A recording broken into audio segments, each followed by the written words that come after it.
왜 사람은 부자가 되기 전에 집부터 살까? 10억 아파트 샀다고요? 축하합니다. 이제 30년 금융노예 시작입니다. 집을 사는 이유요? 편하려고요? 아니죠. 영역 표시입니다. 나 이 정도 산다. 이게 본능입니다. 인간은 동물입니다. 집은 거주 공간이 아니라 지위 상징입니다. 인간은 왜 집을 사는가? 심리. 사람은 크게 세 가지 이유로 집을 삽니다. 안정감, 자랑, 투자. 하지만 속을 들여다보면 1번이 아닙니다. 2번과 3번입니다. 비교 심리, 군중 심리, FOMO, 나만 뒤처질까봐. 친구가 아파트 샀다?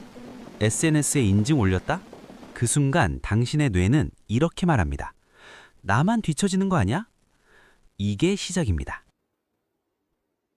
매달 25일의 공포. 월급날이 기쁜 날이 아닙니다. 이자 330, 관리비, 보험, 카드값, 아이 학원비. 통장에 남는 돈 보면 한숨부터 나옵니다. 여행? 미룹니다. 창업? 못합니다. 이직? 겁납니다. 왜냐하면 당신은 이제 이자를 벌러 출근하기 때문입니다. 집은 안정이 아니라 직장 의존도 200% 상태를 만듭니다. 집값 오르면 끝일까? 집값 2억 올랐다고 합시다. 행복합니까? 팔 수 있습니까? 못 팝니다. 왜? 팔면 더 비싼 집 가야 하니까. 그래서 또 말합니다. 조금 더 보태서 큰 집 가자. 또 대출, 또 이자, 또 압박. 이 구조는 끝이 없습니다. 2번. 왜 부자가 사면 가격이 오를까? 부자가 사면 사람들이 따라 삽니다. 왜일까요? 사람들은 부자가 더 많은 정보를 안다고 믿기 때문입니다. 그런데 여기서 차이가 납니다. 서민의 정보 출처, 뉴스, 유튜브, 주변 사람, 부자에 샀다는 소문, 부자의 정보 출처, 정부 정책, 금융 정책, 세금 개편, 공급 일정, 금리 방향. 부자는 항상 정책을 먼저 봅니다. 정부가 공급을 줄인다? 가격 상승, 금리 인하 예고, 유동성 확대, 세제 완화, 매수 심리 자극. 이 흐름을 먼저 읽습니다. 서민은 오르니까 삽니다. 부자는 오르기 전에 삽니다.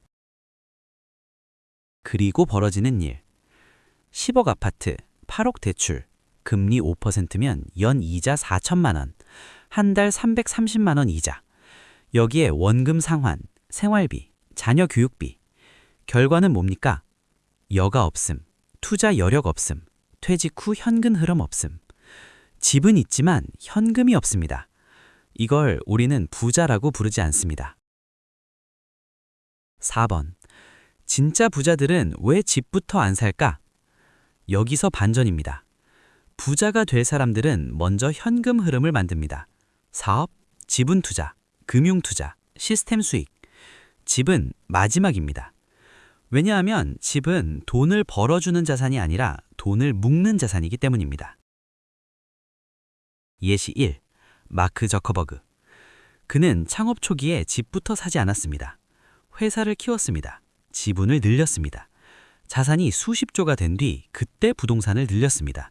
순서가 다릅니다. 예시 2. 일론 머스크.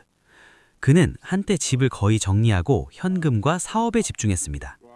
왜일까요? 자산을 묶지 않기 위해서입니다. 기회를 놓치지 않기 위해서입니다. 부자들은 유동성을 사랑합니다. 5번. 정부 정책과 욕망의 연결. 정부는 왜 부동산을 건드릴까요? 부동산은 가장 강력한 소비 심리 자극제이기 때문입니다. 집값 상승, 부의 착시, 대출 확대, 경기 부양. 사람들은 집값이 오르면 부자가 된 기분이 듭니다.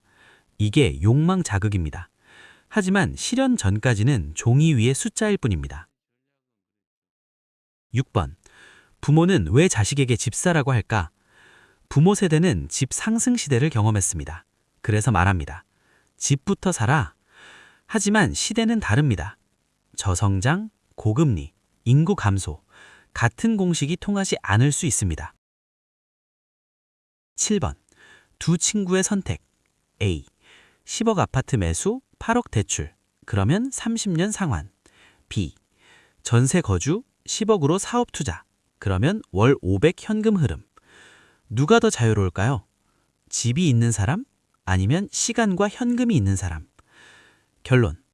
집을 사지 말라는 말이 아닙니다. 묻는 겁니다. 지금 당신은 투자하는 겁니까? 아니면 불안해서 사는 겁니까? 집은 결과입니다. 원인이 아닙니다. 부자가 되고 집을 사는 사람과 집을 사고 부자가 되려고 하는 사람. 순서가 인생을 바꿉니다.